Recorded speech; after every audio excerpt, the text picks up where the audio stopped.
ایک حدیث سناتا ہوں، دل کی صفائی کیسے عظیم الشان۔ آپ مجلس میں ہیں، دروازہ مسجد نبوی، آپ نے کہا اس دروازے سے جنتی آ رہا ہے۔ ایک انصاری صحابی، ادھیڑ عمر، 50-60 کے درمیان کو ادھیڑ عمر کہتے ہیں، کالی سفید داڑھی، ہاتھ میں جوتا، وضو کا پانی تازہ داڑھی سے گر رہا۔ اگلا دن وہی ٹائم میرے نبی نے فرمایا اس دروازے سے جنتی آ رہا ہے۔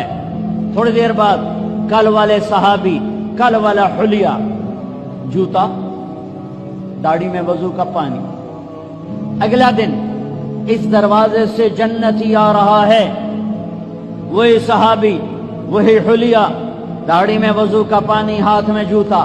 اس محفل میں، اس مجمع میں ایک صحابی ہیں، ان کا نام ہے عبداللہ بن